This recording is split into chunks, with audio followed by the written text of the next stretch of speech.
সর্বপ্রথম হচ্ছে যে বাংলাদেশ বিমান। বাংলাদেশ সরকারের সবচেয়ে বড় যে লসের কয়েকটা সেক্টর আছে, এর মধ্যে একটা হচ্ছে বাংলাদেশ বিমান। যদি আপনি তথ্য ডাটা ঘাটেন, আজকে আমি বাংলাদেশ বিমান নিয়ে অনেক ঘাটাঘাটি করলাম যে এই প্রতিষ্ঠানটা আসলে কতটুকু লাভজনক প্রতিষ্ঠান।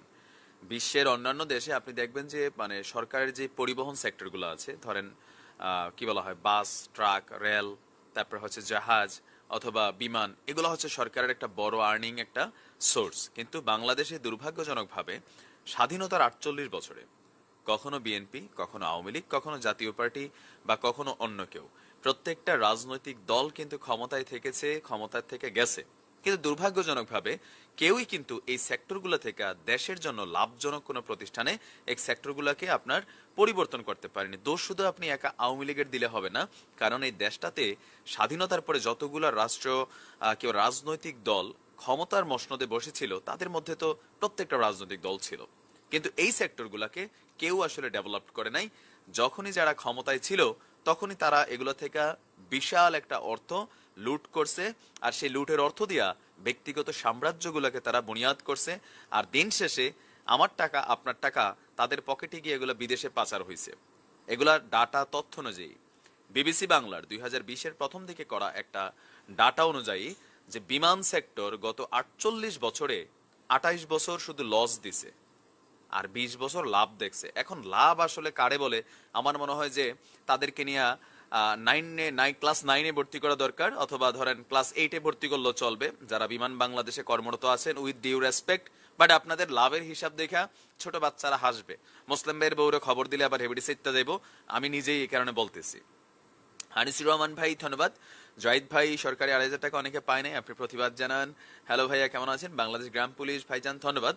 তা আপনি দেখেন যে বাংলাদেশ বিমানের সেক্টরটা লাভের হিসাব কেমনে করে, মানে জাতিরে গাধা বা ধরেন মূর্খ টাইপের ভাবে। অবশ্য আমরা মূর্খই, হ্যাঁ, এটা কিন্তু বাস্তব, এটা বাস্তব শতভাগ। সেফাতুল্লাহ যে গালি দেয়, কথা কিন্তু সত্যি। দিন শেষে আমরা মূর্খ গরিব মানুষই। আপনি একটা ব্যবসা দিচ্ছেন, আমার এই দোকানটা, এখন এখানে আমার কর্মচারী বেতন আছে, তারপর হচ্ছে কারেন্ট বিল আছে, ইলেকট্রিসিটি বিল আছে, তারপর হচ্ছে যে ধরেন এটার কি বলা হয় যে হাবিজাবি নানান বিল আছে, বাসা ভাড়া আছে, রুমের দোকানের সবকিছু বাদ দেওয়ার পরে আমি এক মাসে যখন 1 লক্ষ টাকা এখানে আমার লাভ বিক্রিতে দেখছি, বাট আমার পার্সোনাল লাভটা কত হবে? সকল খরচ দিয়া যেটা আমার টিকবে সেটাই আমার লাভ। এটা একদম মূর্খ মানুষও জানে। কিন্তু বিমান বাংলাদেশের যারা চেয়ারে বসে আছে তারা লাভটা আবার অন্যভাবে হিসাব করে। এই হিসাবটা দেখা মনে হয় যে আসলে মানে যারা ওই চেয়ার গুলাতে বসে, বসার পরে কি চোর হয় না, এগুলো আগে থেকে চোর বসানো হয়। রাগ হইয়েন না, কিছু করার না, এগুলোই প্রমাণিত যে আপনারা কি চেয়ারে বসার পরে চুরির চিন্তা করেন না, কিনা আগে থেকে চিন্তা থাকে যে চেয়ারে বসে চুরি করব। নয়তো লাভ লসের যে হিসাব, নতুন যে গাণিতিক ধারা বাংলাদেশ বিমান দেখাইছে, আমি সারপ্রাইজ হয়েছি যে পদ্মা পেট্রোলিয়াম অয়েল কোম্পানি, আপনারা জানেন যে একটা বিমানের জন্য যথেষ্ট ফুয়েল লাগে, হ্যাঁ, ওই ফুয়েল গুলো তো কিনতে হয়, তাই না? একটা গাড়ি ব্যবসা যে করেন, সিএনজি ব্যবসা যে করেন, গাড়ির তেলের পয়সাটা যে এটা তো হিসাব থেকে বাদ দিয়ে না আপনি লাভ ধরবেন। একটা টিপ মাইরে আছে আপনার গাড়িটা, এখন আপনার এখানে 200 টাকার গ্যাস খরচ হয়েছে, 500 টাকার তেল খরচ হয়েছে, আপনি কি লাভকে এটা সহ বাদ না দিয়ে হিসাব করবেন? অবশ্যই না। যেটা তেলের খরচ এটা তো আমার খরচ, এরপর আমি লাভ। তা আমাদের যে লাভ দেখানো হয়েছে, যে লাভের বিষয়টা হলো আপনার ওই যে তেল খরচ, দেখা গেছে যে পদ্মা পেট্রোলিয়াম কোম্পানি সহ বাংলাদেশে যে আরো তেল আমদানি যারা করে, তাদের কাছে বাংলাদেশ বিমানের কয়েক শত কোটি টাকা আপনার শুধু বাকি পয়রা রয়েছে। এখন ওই বাকি টাকা হিসাব বাদ দিয়েই তারা লাভ দেখাই দিছে যে লাভ হয়েছে।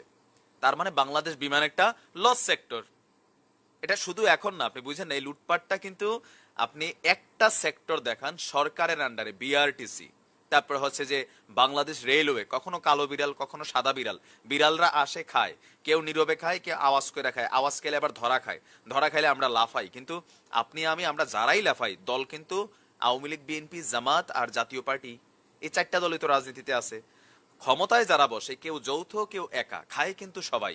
ভাই দিন শেষে এই দেশে বাংলাদেশের রাজনৈতিক ইতিহাসে হাতে গোনা হয়তো আমি 5% নেতা পাবো যারা রাজনীতি করে আসলে লস করছেন। কিন্তু বেশিরভাগ দেখেন সেই ছোটবেলায় যখন বিএনপি ক্ষমতায় ছিল, আওয়ামী লীগ ক্ষমতায় ছিল, জাতীয় পার্টি ছিল, তাদের যারা চেয়ারম্যান ছিল তারা কি দেখছেন যে গরিব হইতে?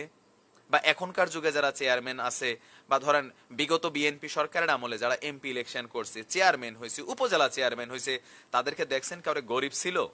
সব কিন্তু বড় লোক হয়েছে, নামে বেনামে টাকা পয়সা গাড়ি বাড়ি সম্পদ কামাইছে। এখন এগুলা কার টাকা? আমার টাকা। আপনার টাকা। লুট কখনো আপনার দল করে, কখনো আমার দল করে, কিন্তু লুটই হচ্ছে। এখন যিনি দলীয় হাইকমান্ড, মাননীয় প্রধানমন্ত্রী শেখ হাসিনা বা খালেদা জিয়ার ক্ষমতাই নাই, আপনি এটা বোঝেন নাই। খালেদা জিয়া বা শেখ হাসিনা যদি চায় যে বাংলাদেশ আপনার কি বলা হয় যে এই দুর্নীতিতে জিরো অবস্থানে নিবে, সেটা কিন্তু আদৌ সম্ভব না। এটা কোনোভাবেই সম্ভব না। আপনি ভাবেন আপনি সম্ভব, কিন্তু সম্ভব না। তো এত যেহেতু লুটপাট হয় ভাই, এখন মধ্যপ্রাচ্যের একটা দেশ সংযুক্ত আরব আমিরাত, আরব আমিরাতে বাংলাদেশ বিমান দীর্ঘদিন যাবত একটা ভালো কাজ করে আসছিল। সেই কারণে প্রথমত তাদেরকে ভালোবাসা অন্তর থেকে, যে আরব আমিরাতে সরকারি হিসাব অনুযায়ী প্রতি বছর 5 থেকে 700 মানুষ প্রবাসে মারা যায়। এই প্রবাসী কারা? বিশেষ করে ইউরোপে যারা থাকে তারা কিন্তু ওয়েল এস্টাবলিশড। আমরা যারা সাউথ কোরিয়া, জাপান আছি, আলহামদুলিল্লাহ আমরা ইউরোপলার কাছাকাছি, মাঝে মাঝে উপরে, মাঝামাঝি নিচে, এভারেজ আমরা ভালো আছি, ইউরোপ আমেরিকার মতনই আছি। কিন্তু মধ্যপ্রাচ্যের কিছু দেশ, আপনি ধরেন ওমান, তারপরে হচ্ছে যে কি বলা হয় কাতার, সৌদি আরব, তারপরে দুবাই, এই যে দেশগুলা বা বাহরাইন, এই দেশগুলাতে যারা আমাদের ভাইরা কর্মরত আছেন, আমরা জানি আপনাদের এভারেজ ইনকামের লেভেলটা 20 থেকে 50,000, এর বেশি কিন্তু খুব সহজে কেউ কামায় না। হয়তো 5% মানুষ আছে যারা হয়তো 2-4 লাখ টাকা কামায়, কিন্তু 90%-এর মানুষ আপনার 20 থেকে 50,000, সর্বোচ্চ 60,000 ইনকাম করে। ওইটার মধ্যে থাকা খাওয়া, তারপর হচ্ছে তার বাড়িতে টাকা পাঠানো, নানান বিষয় বাদ দিয়ে মাসে 20 থেকে 30,000 টিকাইতেই তার কষ্ট হয়, তাই না? আর বেশি যদি টিকাইতে চায় তাহলে ওই যে বাচ্চা ছেলে রাশেদের মতন অবস্থানে যাইতে হবে, যে আপনি খুবই স্বল্প আয়ে, আপনি সেখানে স্বল্প ব্যয়ে জীবন কাটাইতে হবে। এখন এই মানুষগুলা জীবিত থাকাকালীন যখন বাংলাদেশে বেড়াইতে যায়, তারা কিন্তু রাষ্ট্র বা দেশের কাছে টিকিট কখনো মাগনা চায় না। আমি দেখি নাই যে কোনো প্রবাসী মাগনা টিকিট একটা সরকারের কাছে দাবি করছে, বা বাংলাদেশ যেই প্রবাসী কল্যাণ মন্ত্রণালয় আছে সেইখানে মাগনা টিকিটের জন্য কেউ অ্যাপ্লিকেশন করছে। এখন মাগনা টিকিটটা কখন আসে? একজন প্রবাসী তিনি যখন প্রবাসে মারা যান, স্বাভাবিক তার ইনকাম সোর্স অফ হয়ে গেল, তার বাড়িতে একটা অসহায় সিচুয়েশন তৈরি হয়ে গেল। এখন বেশিরভাগ সময় আমরা যারা প্রবাসে আছি, আমাদের সাথের কেউ মারা গেলে আমরা কিন্তু নিজেরাই একটা ফান্ড কালেকশন করে ফেলি। ম্যাক্সিমাম সময় যে মারা গেছে, এতদিন একসাথে ছিল, আমার দোস্ত মানুষ, আমিও তার লেভেলেরই, সো তার পরিবারটা এখন নাই হয়ে যাচ্ছে, নিজেরা কিছুটা পারি যে লাশটা পাঠানোর ব্যবস্থা করতে। কিন্তু আমরাও তো যারা আসি আশেপাশে, গরিবের বন্ধু গরিবই হয়, তো যারা আছে তারাও এক লেভেলের গরিব। এখন তারা কিন্তু পারে না যে 2 লাখ টাকা 3 লাখ টাকা খরচ করে লাশটারে পাঠাই দিতে, তখন সরকারের কাছে শরণাপন্ন হয়। এতদিন এই ভালো কাজটা বাংলাদেশ বিমান করছে, আর এই কারণে আমরা তাকে সেলিউট করি। কিন্তু দুর্ভাগ্যজনকভাবে করোনার এই কঠিন সিচুয়েশনে যখন সারা বাংলাদেশের মধ্যে প্রবাসীরা এমনি অনেকে দেশে আটকে গেছে, বিমানের টিকিট স্বর্ণের মতন দাম হয়ে গেছে, আর স্বর্ণের থেকেও বেশি দাম, মানুষ যাইতেই পারতেছে না টিকিট কিনা।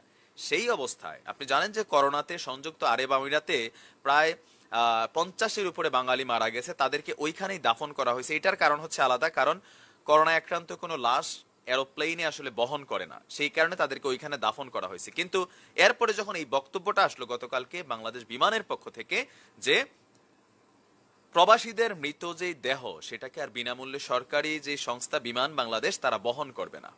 এখন কেন করবে না এটা জানার জন্য গণমাধ্যম তাদের কাছে যাইতে চাইছে, তারা কেউ ক্যামেরার সামনে আইতে চায় না। আমি জানি না যে আসলে তারা কারা, তারা কার থেকে সিদ্ধান্ত নেয়।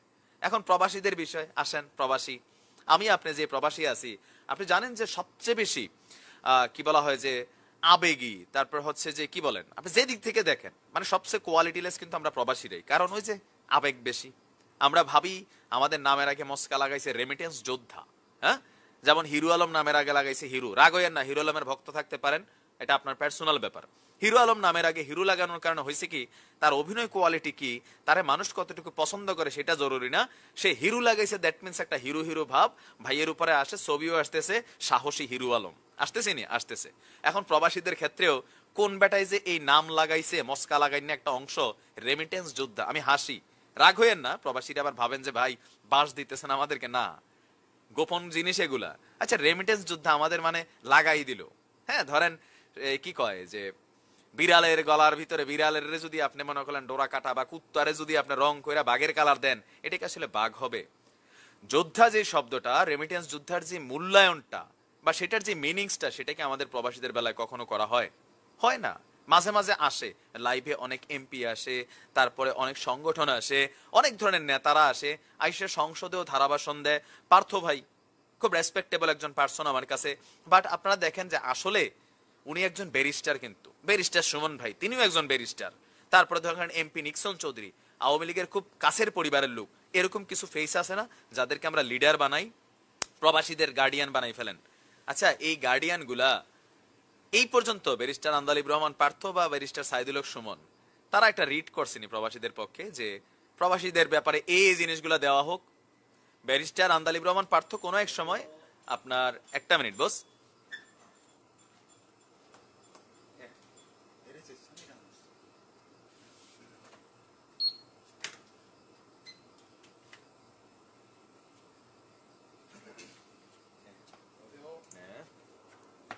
তা আমি চাইবো যারা আমাদের এখানে প্রবাসী পরিবারের লোক আছেন আমাদের এই লাইভটা ইনশাল্লাহ শেয়ার করবেন, কারণ এটা জরুরি, আমাদের এই কথাগুলো তাদের কানে যাওয়া জরুরি।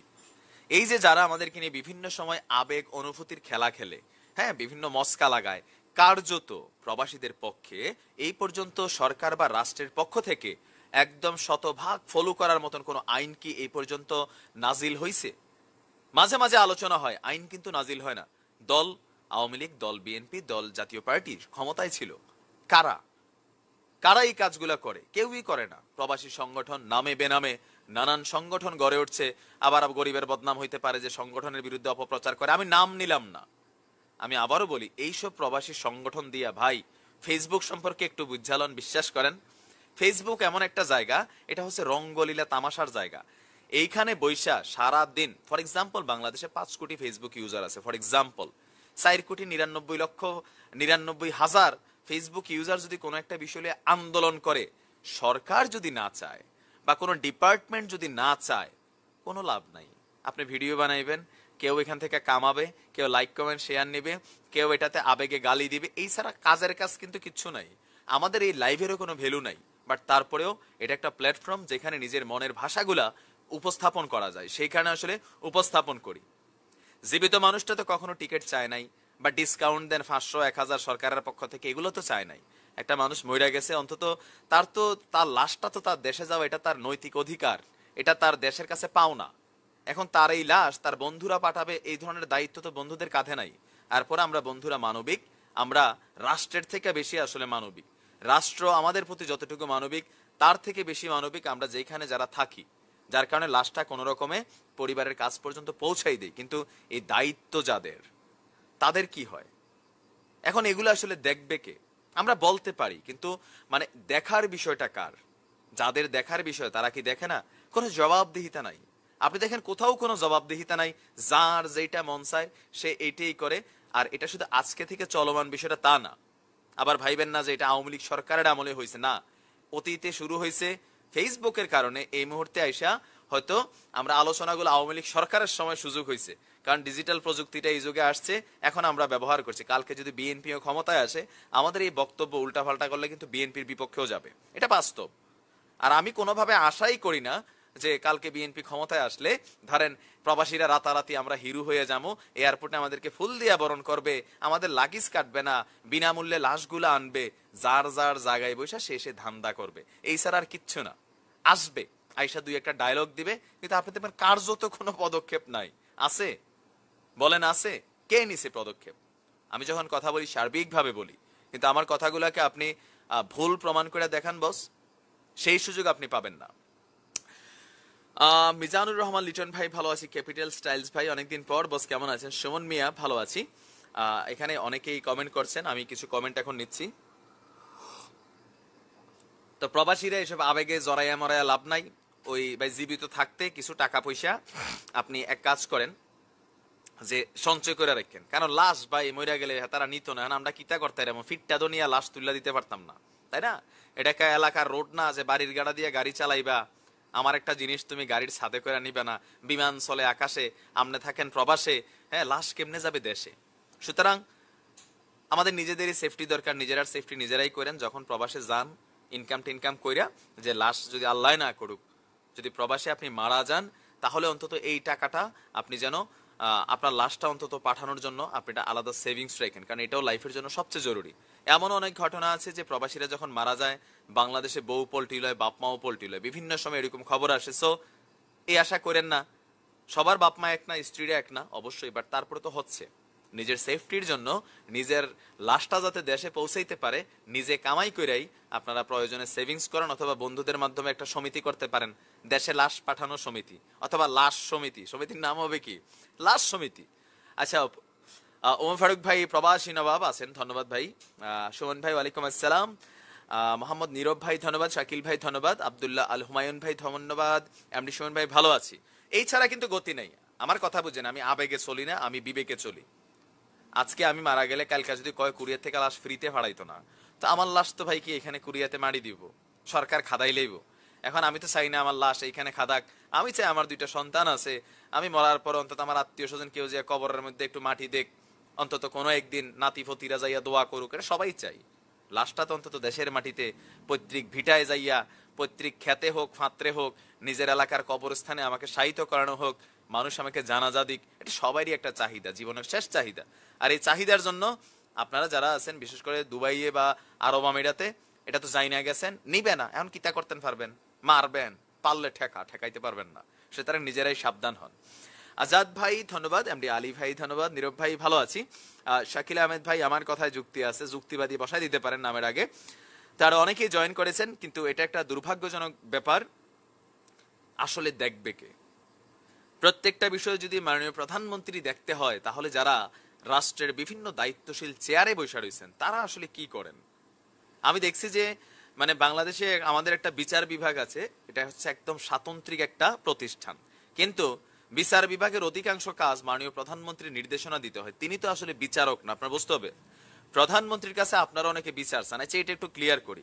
অনেকে আছেন কিতা ফ্রেম কইরা ধরা খাইছেন, হাতে দর্শন কইরা লাইছে, কইরা হাতে পল্টি লইছে, আইয়া আপনি লাইভে কান্দা শুরু করছেন, মাননীয় প্রধানমন্ত্রী আপনি একটা নারী, আপনার কাছে আমি বিচার চাই। কি আর এলো, তুই কি হাতের লগে ফিরিত করানোর আগে শেখ হাসিনারে ফোন দিসলি না হেবড়ির লগে যোগাযোগ করছ যে ম্যাডাম তার লগে ফিরিত কইরামনি, হেবড়ির ঠেহাটা পড়ছে কি তামারে বুঝান।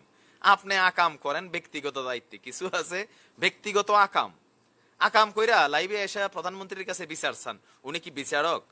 প্রধানমন্ত্রী তো বিচারক হয় না, বিচার ডিপার্টমেন্ট তো আলাদা। আপনি বলতে পারেন যে ভাই প্রধান বিচারপতির কাছে বিচার চাই, কিন্তু আমরা আসলে কিছু কিছু দায়িত্বের জায়গাগুলো উল্টাপাল্টা করে ফেলতেছি। আপনি প্রধানমন্ত্রীর দৃষ্টি আকর্ষণ করতে পারেন, ওনার কাছে বিচার দেওয়ার তো সুযোগই নাই। উনি তো বিচারকের দায়িত্ব পালন করে না।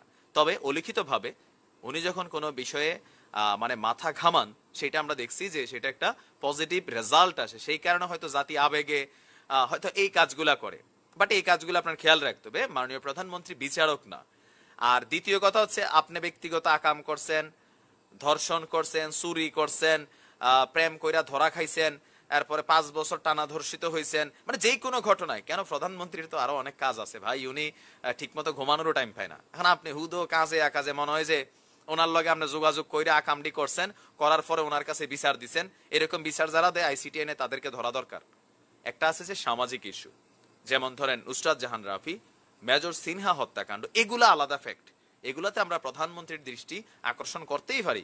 কিন্তু শুধু শুধু ঘরোয়া কাজিয়া, ঘরোয়া ফিডাফিডি, হ্যাঁ প্রেমিকার এই সে নানান, এগুলাতে আসলে উচিত না। মাননীয় প্রধানমন্ত্রী বিচারক না, উনি হচ্ছেন একটা জায়গা দখল করে আছেন, সেই জায়গাতে ওনার কাছে দৃষ্টি আকর্ষণ করতে পারি। মানে এত কিছু দেখাইলে উনি কি এগুলা দেখবো না অন্য কাজ করবো? এগুলা দেখার জন্য তো সেক্টর বানানো আছে। এখন ওই সেক্টরের তারা আসলে করে কি, সেটাই হচ্ছে দায়িত্ব। আর আমি যদি কোনো কথা বলি তাহলে দেখা যাবে যে শুনতে পারেন ভাই, আমি এই কথাটা এখন থেকে প্রতিদিন একবার লাইভে কমো, হইতে পারে আমি যেই পথে এখন চলছি সেই পথ বড় কাঁটাযুক্ত পথ। সত্য কথা বলা এই যুগে বড়ই কাঁটাযুক্ত ব্যাপার। এটা আপনি আওয়ামী লীগের আমলে বলেন বা বিএনপির আমলে বলেন, আপনি কি আওয়ামী লীগ না বিএনপি সেটা জরুরি না, বিষয়টা বুঝাইতে পারি নাই। আমার কোনো কথা যদি আওয়ামী লীগের যারা সুবিধাভাগী মানুষ আছে, যারা সুবিধা গ্রহণ করে দল থেকে, তাদেরই বিপক্ষে যায়, তারা কিন্তু আমার প্রতি খেপবে। আবার যখন বিএনপি ক্ষমতায় থাকবে, আমার কথাগুলো তাদের বিরুদ্ধে গেলে তারাও খেপবে। বিষয়টা এমন না যে আপনি দলের লোক হইলে সবকিছু ছাড় পাইবেন। যেটাতে দলের লোকের কোনো একটা অংশের ক্ষতিগ্রস্ত হবে, সেখানে আপনিও ক্ষতিগ্রস্ত হবেন, আপনিও বাধাগ্রস্ত হবেন। শাকিল ভাই ধন্যবাদ। আচ্ছা ফাহাদ হচ্ছে, আচ্ছা আমার এলাকার ছোট ভাই, ব্লুটুথ বয়, দুষ্ট ছেলে, মাঝে মাঝে ফোংডামি করে, তার লেগে জিংলা দিয়ে ফিডা হয় মাঝে মাঝে বাসমুরার ভিতরে, বুঝেননি? গায়াম গাছের ঠাইল দিও তারা শাসি এই ফিডে তে বালা হয় না, তারা সুইরা লাউন দরকার একদিন। রে তুই চুপ কর ফাহাদ দেয়া। হ্যাঁ ছোট ভাই, অনেক জুনিয়র ছেলে, এখানে হয়তো আইডির কারণে অনেকে বলছেন না, দুষ্ট। আজাদ ভাই ফেনীর দাগনভুয়া থেকে ধন্যবাদ, আলমগীর ভাই ধন্যবাদ। একটা মিনিট বস।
দুঃখিত, মাঝে মাঝে আসলে কাস্টমার থাকে, সেই কারণে একটু বিঘ্ন হয়।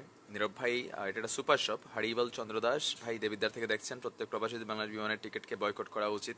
না, বয়কট করলে সেটা রাষ্ট্রের লস হবে, কিন্তু যদি তারা সিদ্ধান্ত থেকে প্রত্যাহার না হয়, তারা প্রবাসীদের লাশ বহনের যে সিদ্ধান্তটা নিছে সেটা থেকে যদি তারা তাদের সিদ্ধান্ত পরিবর্তন না করে, সেই ক্ষেত্রে বাধ্য হয়ে আমরা হয়তো অন্য সিদ্ধান্ত নিব। যারা যেই দেশ থেকে বাংলাদেশ বিমানের টিকিট কাটেন, যদিও আমাদের কোরিয়াতে বাংলাদেশ বিমানের কোনো ফ্লাইট নাই, তো সেই ক্ষেত্রে যারা বাংলাদেশ বিমানের টিকিট কাটেন তারা ভেবে চিন্তে দেখবেন যে আপনি কি সিদ্ধান্ত নেন।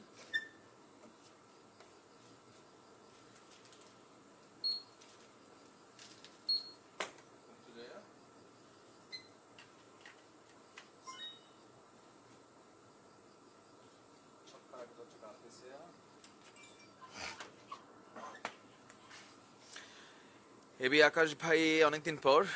শাকিল আহমেদ ভাই, এটা হচ্ছে একটা সুপার শপ। রাজু ভাই, ভালো আছি আলহামদুলিল্লাহ, কেমন আছেন?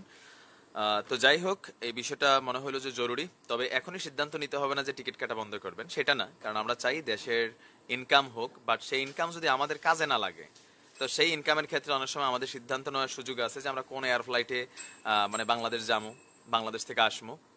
এতদিন তারা যেহেতু করছে, কোনো কারণে এই সিদ্ধান্ত নিছে, বাট আমরা চাই এই সিদ্ধান্তটাকে প্রবাসীদের কল্যাণে, প্রবাসীদের কথা চিন্তা করে এই সিদ্ধান্তটা থেকে বাংলাদেশ বিমান সরে আসবে, অথবা যারা বিমান মন্ত্রী আছেন বা বিমান মন্ত্রণালয়ে আছেন তারা নিশ্চয়ই বিষয়টা আলোচনার ভিতরে আনবেন, আর সেটা থেকে ইনশাল্লাহ এই সিদ্ধান্তটা চেঞ্জ হবে।